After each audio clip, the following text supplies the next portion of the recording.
Welcome to easy made academy दोस्तों। तो आज के इस लेसन में हम SBI clerk mains 2025 and IBPS clerk mains 2025 के रिगार्डिंग कोडेड इनइक्वालिटी के कुछ प्रॉब्लम सॉल्व करने वाले हैं। ठीक है, तो पूरा का पूरा कोडेड इनइक्वालिटी का मैंने बेसिक टू एडवांस लेसन अपने चैनल पे अपलोड किया हुआ है। अगर आपने वो नहीं देखा है तो पहले वो जाकर देख ले, डिस्क्रिप्शन बॉक्स में लिंक दिया हुआ है। ओके, तो चलिए देखते हैं क्या लिखा है क्वेश्चन में। In the following questions, the symbols percentage, hashtag, dollar and %% are used with the following meanings। ठीक है, नीचे मीनिंग दिया हुआ है सारे सिंबल का। तो चलिए, आपको पता है, बेसिकली आपको पता ही है कि कोडेड इनइक्वालिटी में होता क्या है। ये इनइक्वालिटी है, बस उसमें सारे सिंबल का कोड दिया होता है, तो हमको पहले कोड डिकोड करना पड़ेगा। तो क्या लिखा है, पहला देखिए, p m% q means p is equal to q. तो यहाँ तो एकदम स्ट्रेट फॉरवर्ड बता दिया है कि m% का मतलब है इक्वल्स टू। ठीक है, दूसरा है p percentage Q means p is either less than और इक्वल टू, मतलब या तो छोटा है या फिर इक्वल है। मतलब परसेंटेज का मतलब है छोटा या इक्वल, मतलब लेस देन इक्वल्स टू। ठीक है, next, p dollar q means p is either greater than और इक्वल टू। ठीक है, ये भी स्ट्रेट फॉरवर्ड बता दिया है कि डॉलर का मतलब क्या है, या तो बड़ा है या तो इक्वल है। ठीक है, greater than equals to. Next क्या है, p hashtag q means p is neither less than not equal to, छोटा भी नहीं है और इक्वल भी नहीं है, तो एक ही बच रहा है, बड़ा है। तो देखिए दोस्तों, पी और क्यू के बीच या कोई भी दो एलिमेंट के बीच बस तीन ही रिलेशन पॉसिबल है, या तो पी क्यू से बड़ा होगा, या तो पी क्यू से छोटा होगा, या तो पी क्यू के इक्वल होगा। ठीक है, तो फोर्थ वाले में हैश टैग का मीनिंग क्या बता रहा है, p is neither less than not equal to, मतलब छोटा भी नहीं है, ये भी नहीं है और ये भी नहीं है, तो बचा कौन सा, ग्रेटर बचा। इसका मतलब हैश टैग का मीनिंग क्या आ जाएगा, ग्रेटर देन। ठीक है, लास्ट क्या है, at the rate, p at the rate q means p is neither greater than not equal to, मतलब बड़ा भी नहीं है, ये भी नहीं है और इक्वल भी नहीं, ये भी नहीं है, तो बचा क्या, लेस देन बचा। ठीक है, तो एट द रेट का मीनिंग क्या हो गया, लेस देन। ठीक है, तो सारे सिंबल का हमने मीनिंग तो निकाल लिया। तो हम क्या बनाएंगे, अब हम अपना बॉक्स बनाएंगे जिसको मैंने नाम रखा है इजी मेड बॉक्स। ठीक है, तो देखिए,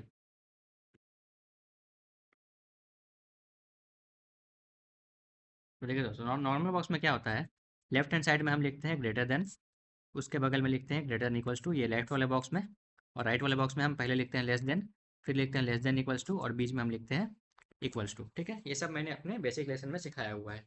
और कोडेड बॉक्स में क्या करते हैं, बस इसका हम कोडेड फॉर्म लिखते हैं। ठीक है, तो बेसिकली ये ग्रेटर देन हम कहाँ लिखते हैं, यहाँ पे लिखते हैं। तो ग्रेटर देन का सिंबल कौन सा है, हैशटैग। तो ये आ गया हमारा हैशटैग यहाँ पे। इसके बाद यहाँ लिखते हैं क्या, यहाँ पर हम लिखते हैं greater than equals to. Greater than equals to का मीनिंग दिया है डॉलर, तो ये मैंने यहाँ पे डॉलर लिख दिया। ठीक है, बीच में आता है इक्वल्स टू का, इक्वल्स टू का क्या दिया हुआ है, m%, ये आ गया m%। फिर लेस देन हम यहाँ पर लिखते हैं, लेस देन का कितना है, लेस देन का है एट द रेट। ठीक है, और लेस देन इक्वल्स टू का क्या है, ये देखिए परसेंटेज। ठीक है, तो ये हमारा कोडेड बॉक्स रेडी है।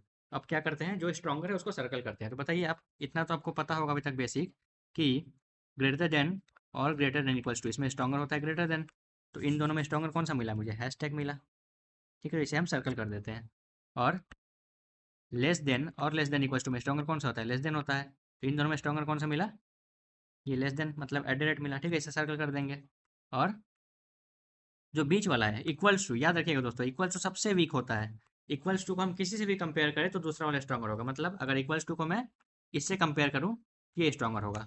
अगर मैं इक्वल टू को इससे कंपेयर करूँ तो ये स्ट्रॉन्गर होगा। जिससे भी इक्वल टू को किसी भी दूसरे से आप कंपेयर कीजिए तो हमेशा दूसरा वाला स्ट्रॉन्गर होगा, इक्वल टू सबसे वीक होता है। ठीक है, तो ये सबसे वीक है। ओके, बस एक स्टेप बच गया है दोस्तों। एक स्टेप ये है कि आपको पता होना चाहिए कि उल्टा क्या होता है। ये हैशटैग का उल्टा होगा ये सर्कल वाला, और ये डॉलर का उल्टा होगा ये बिना सर्कल वाला, ये याद रखिएगा। ठीक है, ये सर्कल वाला का उल्टा होता है दूसरा सर्कल वाला, और जो बिना सर्कल वाला है उसका उल्टा होता है ये बिना सर्कल वाला। ठीक है, और इक्वल्स टू का उल्टा इक्वल्स टू ही होता है दोस्तों। इक्वल्स टू को अगर हम उल्टेंगे तो भी इक्वल्स टू ही लिखेंगे। जैसे देखिए दोस्तों, अगर ए इक्वल्स टू बी है तो इसको मैं बी इक्वल्स टू ए लिख सकता हूँ, समझ आया, कोई फर्क नहीं है दोनों में। लेकिन अगर ए ग्रेटर देन बी है तो मैं इसको बी ग्रेटर देन ए नहीं लिख सकता हूँ। तब उस केस में क्या, मुझे इसको उलटना पड़ेगा, मुझे इसका जगह क्या लेना पड़ेगा, इसका जगह लेस देन लेना पड़ेगा। समझ आया, तो इक्वल्स टू का उल्टा इक्वल्स टू ही होता है। ठीक है, तो इतना आपको बेसिक पता होना चाहिए इसको सॉल्व करने के लिए। ओके, अब चलिए पहले क्वेश्चन देखते हैं। देखिए, ये हमारा पहला क्वेश्चन, यहाँ पे एक दो तीन स्टेटमेंट दिए हुए हैं और तीन कंक्लूजन दिए हुए हैं। ठीक है, तो रूल मैंने पहले क्या बताया आपको, कोशिश करना है कि आपको लेफ्ट से राइट जाना है, कोशिश करना है। अगर राइट से लेफ्ट जाना है तो भी मैं सिखाऊंगा कैसे करते हैं। पहले मैं आपको लेफ्ट से राइट वाला बताऊंगा, फिर दूसरा वाला भी बताऊंगा। ओके, कैसे करते हैं। उसके बाद क्या है, और एक रूल क्या है, कि लेफ्ट वाले बॉक्स और राइट वाले बॉक्स को हम कभी कंपेयर नहीं कर सकते। जैसे देखिए दोस्तों, पहले बॉक्स में अगर मैं बोलूँ कि ये डॉलर में और हैशटैग में कौन स्ट्रॉन्गर है, आप बोलेंगे हैशटैग स्ट्रॉन्गर है, क्यों? क्योंकि वो सर्कल के अंदर है। वैसे ही दूसरे बॉक्स में अगर मैं बोलूँ परसेंटेज में और एट द रेट में कौन सा स्ट्रॉन्गर है, एट द रेट स्ट्रॉन्गर है, क्यों? क्योंकि वो सर्कल के अंदर है। लेकिन अगर मैं बोलूँ कि हैशटैग और एट द रेट में कौन स्ट्रॉन्गर है, तो कोई भी बता नहीं सकते, क्यों? पहले वाले बॉक्स का दूसरे वाले बॉक्स से कोई कंपेरिजन नहीं होता, ये आपको पता होना चाहिए, ठीक है? और सबसे वीक कौन सा है? सबसे वीक है ये बीच वाला। चलिए तो सॉल्व करते हैं। तो देखिए पहला क्या दिया हुआ है, आर से आर और डी में रिलेशन, ठीक है? तो कहाँ कहाँ आर है, देखिए यहाँ मुझे दिख रहा है आर और यहाँ मुझे दिख रहा है डी। तो आर से डी हम कैसे जा सकते हैं? मुझे आर से टी जाना पड़ेगा और टी से मुझे डी जाना पड़ेगा, ठीक है? कॉमन करी मुझे टी मिल रहा है। लेकिन जब मैं आर से टी जा रहा हूँ और टी से डी जा रहा हूँ तो मुझे क्या राइट से लेफ्ट जाना पड़ रहा है। लेकिन मैंने क्या बताया आपको, कोशिश करना है कि लेफ्ट से राइट जाना। तो चलिए मैं आपको दोनों सिखाने वाला हूँ, ठीक है? तो सबसे पहले हम वो लेफ्ट से राइट वाला देखते हैं। तो लेफ्ट साइड में मैं क्या करूँगा, मैं कुछ नहीं करूँगा, मैं आर से टी नहीं जाके मैं डी से टी जाऊँगा। तो अगर मैं डी से टी जाऊँ और फिर टी से आर जाऊँ, डी से टी जाऊँ और टी से आर जाऊँ, तो देखिए पहला स्टेटमेंट, जब मैं डी से टी जा रहा हूँ तो बीच में क्या क्या आ रहा है, एक आ रहा है एट द रेट और एक आ रहा है परसेंटेज। दोनों के दोनों कहाँ है, राइट बॉक्स में है। देखिए दोस्तों स्ट्रॉन्गर कौन सा होगा, एट द रेट, क्यों? क्योंकि वो सर्कल के अंदर है। तो डी और टी के बीच तो मुझे एट द रेट मिल गया। फिर टी और आर के बीच देखिए एक ही सिंबल दिया हुआ है, एम परसेंट, तो एम परसेंट आ गया। अब डी से आर जाना है मुझे, चलिए टी को हटा रहा हूँ। डी से जब मैं आर जा रहा हूँ तो बीच में मिल रहा है मुझे एट द रेट और एक मिल रहा है एम परसेंट। एम परसेंट क्या होता है, सबसे वीक होता है। तो एम परसेंट को मैं किसी से भी कंपेयर करूँ हमेशा दूसरा वाला जीतेगा। तो डी और आर के बीच मुझे मिल गया D at the rate R. लेकिन मुझे चाहिए आर और डी के बीच में। देखिए कंक्लूजन में क्या आर और डी के बीच में दिया, मतलब मुझे आर चाहिए इस तरफ और डी चाहिए इस तरफ। तो क्या करेंगे, तो उल्टेंगे हम। जब आर को यहाँ लिखूंगा और डी को यहाँ लिखूंगा तो मुझे एट द रेट का उल्टा लेना पड़ेगा। तो एट द रेट का उल्टा कौन सा होगा दोस्तों, मैंने क्या बताया था, सर्कल वाले का उल्टा होता है दूसरा सर्कल वाला। तो यहाँ पे आ जाएगा हैशटैग, ठीक है? देखिए आर हैशटैग डी आया, तो ये तो फॉलो कर रहा है, पहला वाला फॉलो कर रहा है, ठीक है? अब देखिए दोस्तों, एग्जाम में आपको ना थोड़ा दिमाग भी लगाना है। तो जनरली कहते हैं ना दोस्तों कि कोई भी मैजिक पीस आपके आंखों के सामने होता है बट हम उसको देख नहीं पाते हैं। तो इसीलिए मैंने अपने डीआई के लेसन में भी बताया है कि आपको अपनी आंखें खुली रखनी है, सिर्फ क्वेश्चन सॉल्व करने के पीछे नहीं लगना है, आपको ऑप्शंस पे भी ध्यान देना है। तो देखिए पहला तो फॉलो कर रहा है दोस्तों, ठीक है? तो इसका मतलब अगर मैं ऑप्शन को देखूँ तो ये ऑप्शन एलिमिनेट हो गया, क्योंकि इसमें बोला है सिर्फ दो ही फॉलो कर रहा है, लेकिन जबकि एक एक तो फॉलो कर रहा है। फिर देखिए दूसरा बोला है ओनली वन और थ्री इज फॉलो, मतलब एक और तीन में से कोई एक ही फॉलो कर रहा है, लेकिन पहला तो फॉलो कर रहा है ना दोस्तों, तो ये भी एलिमिनेट हो गया। समझ आया? डी नंबर देखिए, डी में क्या बोला है, ओनली टू एंड थ्री, मतलब पहला इसमें नहीं बोला है तो ये भी एलिमिनेट हो गया। और पांचवें में क्या बोला है, नॉन इज ट्रू, ये भी एलिमिनेट हो गया। तो देखिए अल्टीमेटली देखा जाए तो मेरा आंसर यही आना चाहिए, सी आना चाहिए, ठीक है? ऑप्शन एलिमिनेट करके। लेकिन फिर भी सिंस मैं टीचिंग कर रहा हूँ, पढ़ा रहा हूँ, तो मैं आपको दूसरा और तीसरा भी सॉल्व करके दिखाऊंगा। चलिए देखते हैं। सेकंड में क्या है, टी और एम। तो कहाँ कहाँ दिख रहा है टी, देखिए ये तो बिल्कुल सामने, देखिए टी और एम एकदम सामने है। तो जब मैं टी से एम जा रहा हूँ मुझे लेफ्ट से राइट ही जाना पड़ रहा है, ठीक है? सीधा जा रहा हूँ, कोई दिक्कत नहीं है। तो बीच में क्या क्या रहा है, एक मिल रहा है एम परसेंट, एक मिल रहा है परसेंटेज। एम परसेंट होता है सबसे वीक, तो कौन सा जीता, परसेंटेज जीता। तो टी परसेंटेज एम आना चाहिए था, लेकिन दिया क्या है, टी एडेड एम दिया है। तो ये तो फॉलो नहीं कर रहा है, ठीक है? तीसरा देखिए, तीसरा में क्या है, बी और एन में रिलेशन, कहाँ कहाँ है बी, देखिए ये रहा, मुझे बी मिल गया, ये रहा मुझे एन मिल गया। कैसे जाएंगे, लंबा रास्ता है। क्या करेंगे, देखिए बी से टी जाएंगे, टी से एम जाएंगे और फिर एम से एन जाना है, ठीक है? चले देखो, देखिए जब मैं बी से टी जा रहा हूँ तो मुझे सीधा जाना पड़ रहा है, बीच में क्या आ रहा है, परसेंटेज आ रहा है, ठीक है? पहले स्टेटमेंट में देखिए जब मैं टी से एम जा रहा हूँ तो भी मुझे सीधा ही जाना पड़ रहा है, लेफ्ट से राइट। क्या क्या बीच में आ रहा है, एक आ रहा है एम परसेंट, एक आ रहा है परसेंटेज। एम परसेंट सबसे वीक होता है तो मुझे परसेंटेज ही लेना पड़ेगा, ठीक है? और जब मैं ये टी से कहाँ चला गया, मैं एम चला गया। अब मैं एम से जब मुझे एन जाना, देखिए दोस्तों जब मैं एम से एन जा रहा हूँ मुझे उल्टा जाना पड़ रहा है। तो एन और एम के बीच क्या दिया हुआ है, एट द रेट दिया है, लेकिन मुझे एम यहाँ चाहिए और एन यहाँ चाहिए, तो इसका उलटना पड़ेगा। एट द रेट का उल्टा क्या होगा, हैशटैग होगा। तो यहाँ से आ गया हैशटैग करके एन, ठीक है? अब ये टी का काम नहीं रहा, एम का काम नहीं रहा, हम बी से एन पहुँच गए हैं। तो जब मैं बी से एन जा रहा हूँ लेफ्ट से राइट, तो बीच में क्या क्या आ रहा है, दो परसेंटेज आ रहा है और एक हैशटैग आ रहा है। तो दो में से किसी एक परसेंटेज को लेते हैं। अब परसेंटेज और हैशटैग को कैसे कंपेयर करेंगे, देखिए परसेंटेज जो है ये हमारा राइट बॉक्स में है और हैशटैग जो है वो लेफ्ट बॉक्स में है। मैंने क्या बताया था, लेफ्ट वाले बॉक्स को राइट वाले बॉक्स से कंपेयर नहीं कर सकते। तो जब कंपेयर ही नहीं कर सकते मतलब बी और एन में हम कोई भी रिलेशन नहीं बता सकते। तो तीसरा वाला भी क्या हो रहा है, फॉलो नहीं कर रहा है, ठीक है? तो सिर्फ पहला फॉलो कर रहा है, ओके? अब देखिए दोस्तों, अब मैंने क्या बताया कि मैं आपको दूसरा भी सिखाऊंगा, अगर आपको उल्टा जाना है तो भी हो जाएगा। चलिए उल्टा चल के देखते हैं, चलिए। तो देखिए पहला ही देखता हूँ, सिर्फ पहला ही फॉलो किया, मैं पहला ही करके बताता हूँ। देखिए आर और डी भी चाहिए था, यही ना, आर और, ठीक है? तो देखिए आर और डी के लिए क्या था, मुझे आर से टी जाना पड़ता और टी से डी जाना पड़ता। ठीक है, चलिए उल्टा चलेंगे, कोई दिक्कत नहीं है। तो आर से मैं क्या करूँगा, आर से मैं टी जाऊँगा और टी से डी जाऊँगा। तो जब मैं आर से टी जा रहा हूँ, बस आपको इतना याद रखना है दोस्तों कि आप उल्टा जा रहे हो, ये मन में बैठा के रखना है। कहाँ उल्टा जा रहे हैं ये बैठा के रखना है। तो आर से मैं टी उल्टा जा रहा हूँ, तो क्या मिल रहा है बीच में, एक ही सिंबल मिल रहा है M%। तो मुझे M% का उल्टा लेना पड़ेगा। शुरू शुरू में मैंने क्या बताया, इक्वल्स टू का उल्टा होता है इक्वल्स टू। तो जो M% है ये इक्वल टू की जगह पे है, मतलब M% का उल्टा भी क्या होगा, M% ही होगा। तो आर और टी के बीच भी M% ही आएगा। ओके, अब टी से डी चलते हैं। चलिए, जब मैं टी से डी जा रहा हूँ तो बीच में आ रहा है एक परसेंटेज और एक आ रहा है एट द रेट। दोनों में कौन सा स्ट्रॉन्गर होगा बताइए, दोनों के दोनों राइट बॉक्स में है और एट द रेट सर्कल के अंदर है, तो एट द रेट स्ट्रॉन्गर हुआ। ठीक है, तो मुझे टी और डी के बीच एट द रेट लेना होगा, लेकिन सिंस मैं उल्टा जा रहा हूँ इसीलिए मैं एट द रेट नहीं ले सकता, मुझे एट द रेट का उल्टा मतलब हैशटैग लेना पड़ेगा। ये आपको बस ध्यान रखना है। टी से डी में सीधा नहीं गया हूँ, ध्यान से देखो, स्टेटमेंट वन में मैं टी से डी उल्टा गया हूँ, इसीलिए दोनों में स्ट्रॉन्गर एट द रेट मिला, इसीलिए मुझे एट द रेट का उल्टा लेना पड़ेगा। एट द रेट का उल्टा क्या होगा, हैशटैग हैश लेना पड़ेगा। ठीक है, अब देखिए मैं आर से डी पहुंच गया, अब तो सीधा रास्ता है, कोई दिक्कत नहीं है। तो M% और हैशटैग में कौन सा स्ट्रॉन्गर होगा, M% सबसे वीक है, तो हैशटैग ही स्ट्रॉन्गर होगा। तो क्या मिला, आर हैशटैग डी मिला। तो आप ऐसे भी कर सकते हैं। ठीक है, देखिए अगला क्वेश्चन देखिए दोस्तों। पहला कंक्लूजन क्या है, पी और बी में रिलेशन। ठीक है, तो कहाँ है पी, ये रहा मुझे पी दिख रहा है और ये रहा मुझे बी दिख रहा है। ओके, और एक पी यहाँ भी दिख रहा है। ठीक है, तो कैसे जा सकते हैं बताइए, कॉमन करी क्या है, बी बी के साथ वी और एस मिल रहा है, तो चलिए पी से देखिए, यहाँ पी से मैं एस जा सकता हूँ और एस से मैं बी जा सकता हूँ। ठीक है, चलिए पी से कहाँ जाएंगे, एस जाएंगे और एस से बी जाएंगे। तो देखिए पी से एस मुझे उल्टा जाना पड़ रहा है, तो पी और एस के बीच क्या है, हैश टैग है, तो मुझे हैश का उल्टा लेना पड़ेगा। हैश का उल्टा क्या हो जाएगा, एट द रेट, ये आ गया एट द रेट। अब एस से बी जाना है, फिर से मैं उल्टा जा रहा हूँ, तो क्या क्या आ रहा है बीच में, एक आ रहा है परसेंटेज और दूसरा आ रहा है डॉलर। ठीक है, परसेंटेज और डॉलर कौन, दोनों अलग अलग बॉक्स में है ना। परसेंटेज है आपके राइट वाले बॉक्स में और डॉलर है आपके लेफ्ट वाले बॉक्स में, तो दोनों में कोई कंपैरिजन नहीं कर सकते। जब हम एस में और बी में कोई कंपैरिजन नहीं कर सकते, मतलब पी से बी हम जा ही नहीं पा रहे हैं, पी और बी में हम कोई रिलेशन नहीं बता सकते, तो पहला फॉलो नहीं कर रहा है। ठीक है, चलिए अगला देखते हैं।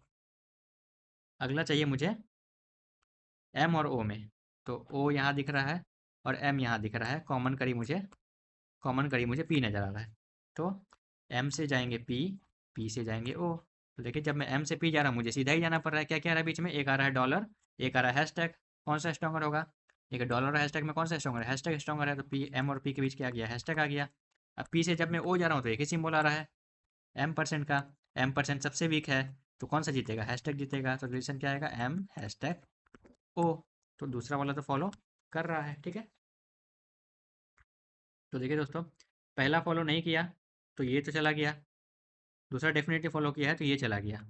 ठीक है, ये भी चला गया और ये भी चला गया, तो बस यही मिल रहा है। देखिए ध्यान से देखिए, ऑप्शन एलिमिनेट करके यही मिला हमें। ठीक है, फिर भी चलिए मैं तीसरा आपको करके दिखा दे रहा हूँ। सी से वी देखना है, सी से वी कैसे जा सकते हैं, देखिए सी यहाँ है और वी यहाँ है, कॉमन कुछ दिख रहा है, एस और B, L P P S, हाँ लंबा थोड़ा रास्ता है। देखिए सी से जाएंगे पी, पी से जाएंगे एस और एस से जाएंगे वी। ठीक है, जब मैं सी से पी जा रहा हूँ मुझे सीधा जाना पड़ रहा है। क्या क्या आ रहा है बीच में, एक आ रहा है डॉलर और एक आ रहा है हैशटैग। स्ट्रॉन्गर कौन सा होगा, हैशटैग, क्योंकि दोनों के दोनों लेफ्ट बॉक्स में है और सर्कल के अंदर है हैशटैग। ठीक है, तो एक तो आ गया हैशटैग आ गया। ठीक है, नेक्स्ट, अब मुझे पी से कहाँ जाना है, एस जाना है, पी से एस जाएंगे तो बीच में हैशटैग आ रहा है, तो मुझे हैश का उल्टा लेना पड़ेगा क्योंकि उल्टा जा रहे हैं। हैश का उल्टा क्या होगा, एट द रेट, तो यहाँ आ गया एट द रेट। अब देखिए दोस्तों, इसके आगे मुझे देखने की जरूरत है ही नहीं, क्योंकि जब मैं सी से वी जा रहा हूँ बीच में एक हैशटैग आ गया, फिर एक एट द रेट आ गया, एक लेफ्ट बॉक्स वाला आ गया और एक राइट बॉक्स वाला आ गया, तो मुझे यहीं रुक जाना है, मतलब सी और वी में हम कोई रिलेशन नहीं बता सकते। तो तीसरा भी फॉलो नहीं कर रहा है। ठीक है, सिर्फ दूसरा फॉलो कर रहा है, ओनली 2:2। चलिए अगला क्वेश्चन देखते हैं। देखिए पहला कंक्लूजन जेड और ई में रिलेशन। ठीक है, कहाँ है जेड, ये दिख रहा है जेड और ये दिख रहा है ई। कैसे जा सकते हैं, टी देखिए, जेड से टी जाएंगे और टी से ई जाएंगे, जेड से टी जाएंगे और टी से ई जाएंगे। तो जेड से टी मुझे उल्टा जाना पड़ रहा है, टी से ई मुझे सीधा जाना पड़ रहा है। तो टी से जब मैं ई जा रहा हूँ तो क्या मिल रहा है बीच में, एक एड्रेट ही मिल रहा है, तो यहाँ मैंने एड्रेट लिख दिया। जेड से टी देखिए, जेड से टी मुझे उल्टा जाना पड़ रहा है, क्या क्या मिल रहा है बीच में, एक मिल रहा है हैशटैग और एक मिल रहा है M%। M% है सबसे वीक, जीतेगा हैशटैग, लेकिन मैं उल्टा गया हूँ तो मुझे हैश का उल्टा लेना पड़ेगा, तो हैश का उल्टा क्या होगा, एट द रेट होगा। तो जेड और टी के बीच एट द रेट आ गया। अब जेड से ई जब जा रहे हैं तो बीच में दो एट द रेट मिल रहा है, दोनों में से कोई एक ही लेना है, तो जेड एट द रेट ई ये मिला। तो पहला वाला तो फॉलो कर रहा है दोस्तों। ठीक है, चलिए दूसरा देखते हैं। दूसरा में क्या है, एन और एस में, कहाँ है एन, ये रहा एन और ये रहा एस, कॉमन करी कुछ दिख रहा है, ए एच टी जेड नहीं दिख रहा है, थोड़ा लंबा रास्ता ढूंढना पड़ेगा। क्या कर सकते हैं बताइए, एन से जा सकते हैं टी, टी से जा सकते हैं एच फिर एच से जा सकते हैं एस, ठीक है, एन से टी, टी से एच से एस, ठीक है। देखिए दोस्तों, एग्जाम में आपको कोशिश करना है थोड़ा पेंसिल का यूज़ करें, पेन का यूज़ करें, ठीक है। गड़बड़ नहीं करके आना है। बिना देखे बिना लिखे करने से क्या होता है, गड़बड़ होता है, ठीक है। और यूट्यूब पे आपको जितने भी ट्रिक मिले, आपको अपना दिमाग भी इस्तेमाल करना है और कोशिश करना है जैसे कि इसको मैं लिख लिया तो मुझे याद रहेगा कि हाँ, मुझे एन से टी और एच ऐसे ही जाना है। एग्जाम में क्या होगा, मिस हो जाएगा कोई, तो वो मिस नहीं करना है आपको, ठीक है। तो एन से टी कैसे जाएंगे, देखिए उल्टा जाना पड़ रहा है मुझे, तो बीच में सिंबल क्या है, M%, तो M% का उल्टा लेना पड़ेगा। उल्टा क्या होगा, M% ही होगा, क्योंकि इक्वल्स टू का उल्टा क्या होता है, इक्वल्स टू ही होता है, ठीक है। फिर टी से कहाँ जाना था, एच जाना था, ये देखिए टी से जब एच जा रहा फिर से उल्टा जाना पड़ रहा है, तो मुझे क्या करना है, परसेंटेज का उल्टा लेना पड़ेगा। परसेंटेज का उल्टा कौन सा होगा, डॉलर होगा, यहाँ आ गया डॉलर। अब एच से एस जाना है तो ये तो सीधा रास्ता है, तो मुझे डॉलर की जगह डॉलर ही लेना पड़ेगा, ठीक है। अब देखिए एन से मैं पहुंच गया डायरेक्ट एस, तो बीच में क्या आया, एक आ गया M% जो कि सबसे वीक है, और दो डॉलर आ गया, दोनों में से किसी एक को लीजिए। तो अगर मैं इसमें और इसमें कंपेयर करूँ तो यही स्ट्रॉन्गर मिलेगा, क्यों, क्योंकि डॉलर सबसे, क्योंकि M% सबसे वीक है, तो एन डॉलर एस ये मिल रहा है और यही दिया हुआ भी है, ठीक है। तो दूसरा भी फॉलो कर रहा है, ठीक है। तो देखिए ये एलिमिनेट हो गया, ये भी एलिमिनेट हो गया, और ये भी एलिमिनेट हो गया, बच गया है। तो मुझे चलिए तीसरा चेक करना ही पड़ेगा, कोई ऑप्शन नहीं है यहाँ पे। तीसरा है ए और जेड में, ओके। तो ए मुझे यहाँ दिख रहा है और जेड मुझे यहाँ दिख रहा है। कैसे जा सकते हैं, एस से होके एच से होके, चलिए ए से एच जाएंगे। देखिए ए से एच जाऊँगा और एच से जाऊँगा मैं टी, और टी से जाऊँगा जेड, एच से टी, टी से जेड, ठीक है। तीनों रास्ता लेफ्ट से राइट ही जा रहा है। तो ए से एच जब जा रहे हैं तो बीच में आ रहा है डॉलर, एच से जब टी जा रहे हैं तो बीच में आ रहा है परसेंटेज, और टी से जब जेड जा रहे हैं तो बीच में आ रहा है M% और हैशटैग। स्ट्रॉन्गर होगा हैशटैग, क्योंकि M% सबसे वीक है, तो यहाँ आ गया हैशटैग, ठीक है। तो हम ए से जेड पहुँच गए हैं। बीच में क्या क्या आ गया, एक आ गया डॉलर, एक आ गया परसेंटेज। देखिए दोस्तों, डॉलर लेफ्ट बॉक्स में है, परसेंटेज राइट बॉक्स में है, तो हम आगे बढ़ ही नहीं सकते। ए और जेड में हम रिलेशन नहीं बता सकते, ठीक है। तो सिर्फ कौन सा फॉलो करा, पहला और दूसरा ही, मतलब फर्स्ट और सेकंड फॉलो करा, ठीक है। तो अगले लेसन में मैं कोडेड इनइक्वालिटी का एक और वीडियो लेके आने वाला हूँ, जिसमें मैं आपको आइदर और वाला एक प्रॉब्लम करके दिखाऊंगा, वहाँ पे लोग फंसते हैं, ठीक है, उसे कैसे सॉल्व करना है। और अभी ये मैंने अपने बेसिक वाले लेसन में भी सिखाया हुआ है, वहाँ से भी आप देख सकते हैं, ठीक है। तो मिलते हैं अगले लेसन में, जय हिंद।